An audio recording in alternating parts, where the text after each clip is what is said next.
Pastor Don here. I pray you are having a phenomenal day already. Welcome to Get Up Right Morning Drive Devotional. I want to share something with you.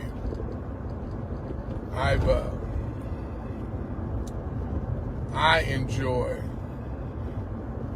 really good preaching, and I enjoy good teaching. I like to read stuff that's way out of my arena as it relates to stuff that I'm accustomed to reading. And the last few weeks, I've been watching real diligent. One of my very dear friends, and I can call him a friend because he is a friend. I've been watching his church services, local pastor. And I'm sitting there watching he and his wife. It was his wife this past weekend. And watching him, man, I'm sitting there enjoying every second of it, just eating it up, enjoying every second of it. And I'm like, this dude is standing, for the most part, in one place, one spot. He may move a little bit from the left to the right in the pulpit, and just doing it, just dropping it. Then one of our ministers, Minister Roy Brown, just smoked it, stood in one spot. And I've got several others, for truth be told, the majority of my preachers do. They all stand in one spot and just do it. My own pastor, just stand in one spot and just, wow, preach, sing, do all of it. And others, so let me stop with the names. And I literally sat there one day and I thought, God, don't I wish I could just do it like that? Don't I wish? I wish I could just get up and stand in that one spot, y'all, and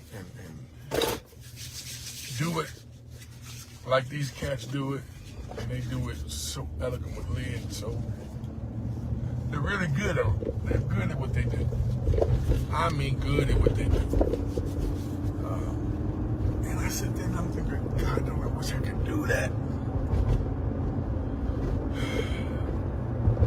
And I mean, when I say I wish I could do it, it's not to the point where I'm jealous or envious. It's just it's a style I wish I could grasp. I wish I could grab and do it. And I might not put such a strain on myself. And I may not be as tired at the end of services. But there, and it just dropped in my spirit. You're gonna watch this.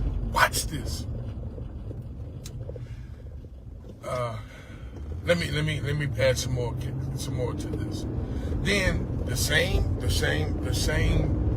husband and wife team, I admire them because of their administrative skills in their church.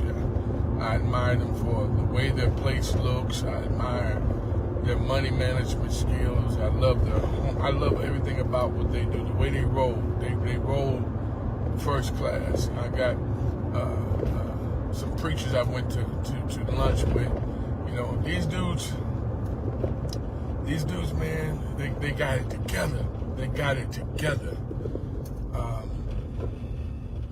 Please don't misunderstand what I'm saying today. I got a preacher who my assistant, for God's sake, boy retired at 46 years old. I'm thinking, don't I wish I could have retired from my secular job and be able to do this pastoring and not be interrupted with the secular job and the demands of the secular job. I'm like, God, I wish. Then I look at, there was a time in my life. There was a time in my life, and I contribute that to the young lady that was in my life. I contributed to her at that time. That I drove. You better hear me. I drove.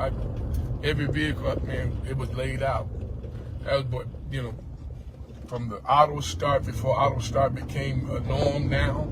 The rims, the TV, the DVD player, all that. I had all that. Just, you know. And her attitude was, you work hard, you should be able to have whatever you want. And so I had all that stuff, man. And now that phase of my life is gone. I don't have that desire to do it like that. I make sure the queen is laid out, though. You know, she's going to have to drive the best that we can get. But this is where I'm going with this.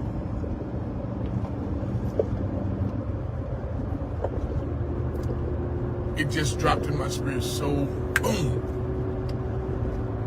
Don't hurt yourself emotionally. Don't stress yourself out. Don't blow a gasket trying and or admiring to a degree that it may cause you to dip into an arena that God would not want you to be in. Jealousy, covetousness, no, those kind. Don't do that. Don't. And y'all, I'm telling y'all today, if there was any time, you know, this was confession time, I really wish I could be a better pastor, better preacher, better communicator like some of my friends, but I'm not going to allow their success and or my lack of being able to do it like they do it to cause me to become uncomfortable, watch this, with my call and with and what God has purposed me to do. So some other people may not ever say this to you, but I'm going to say this to you. It is, as pastors and as believers, as husbands, as wives, you know, whatever position we're rolling in, we're not in competition with anyone. And as human beings, we always should strive to have more and to do more.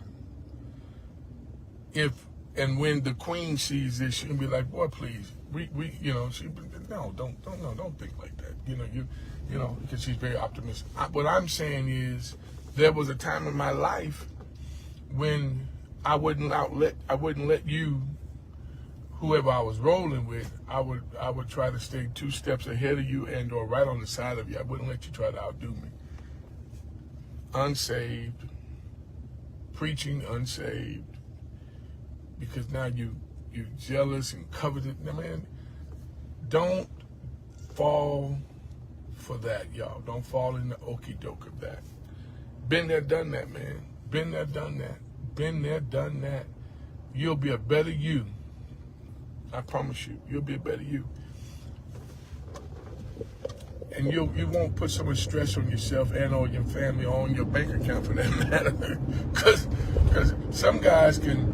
I got a friend of mine that wears Prada, you know, the boys, you know, Gucci and all that kind of stuff. Yeah, I got a pair of Gucci, but you don't see me going around here trying to buy every pair that they come out with, because that's just not. I love the shoes, don't get me wrong, and God is so good. I knew nothing about that stuff. Those were gifted to me. My members, one of my members, and 2 of my members, they purchased them. But I'm gonna go back to this thing here, y'all. If we, in the words of my pastor, if we be good to God, God will in fact be good to us. Don't worry yourself with competing with anybody. Don't try to be like anyone else. and you're going to be just fine. Take it from me. I had to learn the hard way. But thanks be unto God, I learned it. And watch this, and I'm continuously learning it. You hear me? I'm continuously learning it as of today. So I hope that helps somebody. All right, I love y'all. Peace.